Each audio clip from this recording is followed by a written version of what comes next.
Minusta nyt tuntuu siltä, että Marjatta jätti ainakin siihen vastaamatta, miten täällä Haapamäellä on ikävää. Tosin tuo itkeen hän tietysti vakuuttaa aika paljon meitä. Mutta täytyy sanoa, että näin päällisin puolin tarkastellen, niin ei täällä ole mitään ikävään vivahtavaakaan.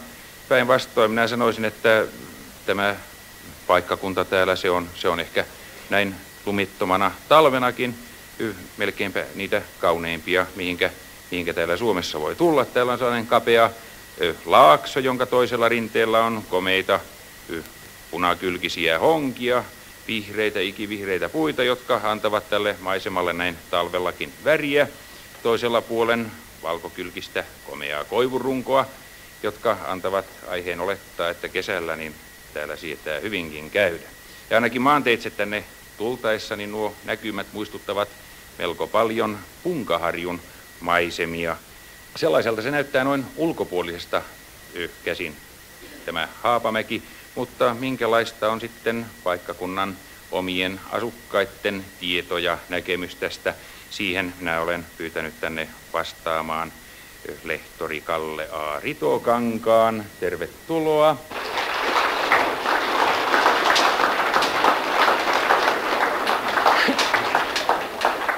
Niin, lehtori Ritokangas, mikä ja millainen tämä Haapamäki sitten on? Haapamäki on yksi valtakunnan keskipisteestä. Täältä alkaa näet 4 rautatietä, joista yksi vie Pohjanmaan kautta perimmäiseen Pohjolaan. Toinen yhdistää lännen, Jyväskylän ja Pönttyvuoren tunnelin kautta Lähi-itään. 3. on yhdystiemme lounaaseen, Porin merisatamaan. Ja 4.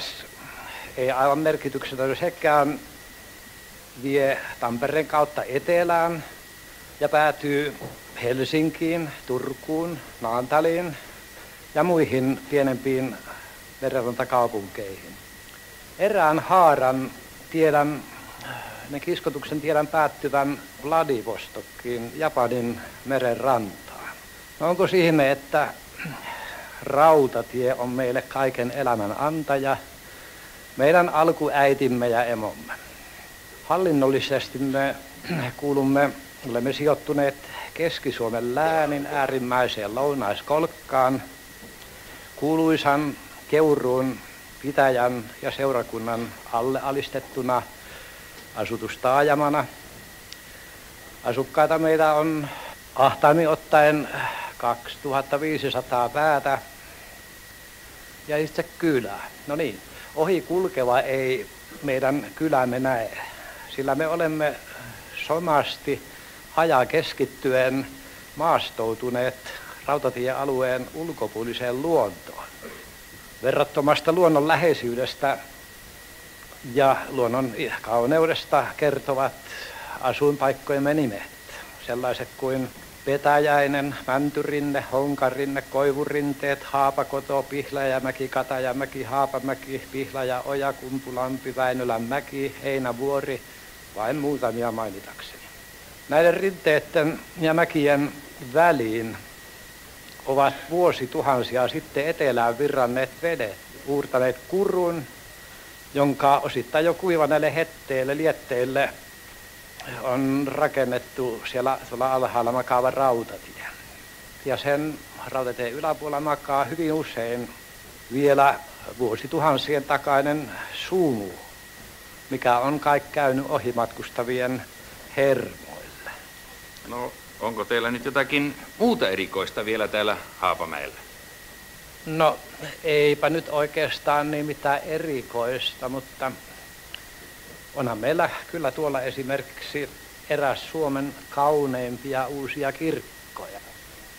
Tämän kirkon suunnittelija oli meidän koulumme entisiä kasvatteja. Tätä koulua on muuten sanottu hyväksi.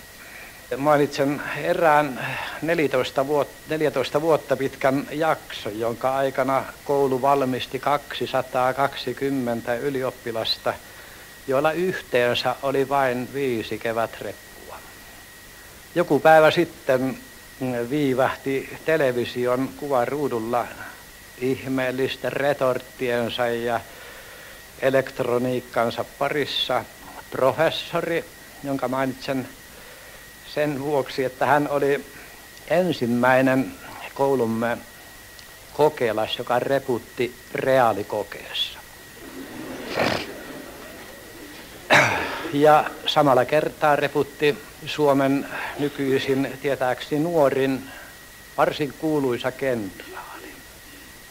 Ja mikä hassu juttu, meidän kunnon pastorimme teki samaa matkaa näiden kanssa, reputti keväällä. Joten, niin, miten sanoisi, mitä on tullutkaan niistä, jotka eivät ole reputtaneet. Paavo, Veikko ja Reino, jos satutte kuulemaan, ette kai pahastuneet, vaikka minä kerroin tämän jutun. No kuinka on minä maltan vielä olla kysymättä koulun tuollaisesta huvielämästä ja viihdepuolesta ja muusta, onko siellä minkäänlaista tällaista toimintaa? Voi veikkoset, sitähän meillä siellä juuri on ollutkin ja on jatkuvasti. Tällä hetkelläkin siellä nyt eritoten on vaskenpurijat ja puunpurijat, siis tämmöiset puhaltajat, näyttäneet pitävän yllä taitoansa. No niin, kiitoksia vaan paljon, lehtori Rito Kangas, näistä tiedoistanne ja ennen kaikkea tuosta erinomaisesta vihjeestä. Ja tässä lehtori Rito Kankaan kertoman aikana tänne ovat jo järjestäytyneetkin koulun orkesterin pojat. Kaiken kaikkiaan 7 herraa, tai oikeammin yksi näistä 7 on kyllä koulun rehtori, jonka johdolla pojat täällä ovat. Hän on itse tämän Torvi Septetin jäsenenä mukana, rehtori Kauko Sihvo. Ja saanko minä tässä välillä kysyä, saanko minä lähettää terveisiä? No, kai se näin mikrofonin vieressä on pakko antaa tehdä. No joo, minä sanon terveisiä kaikille teille entisille oppilailleni 40 vuoden ajoilta ympäri Suomen niemen, mikäli satutte istumaan radion ääressä.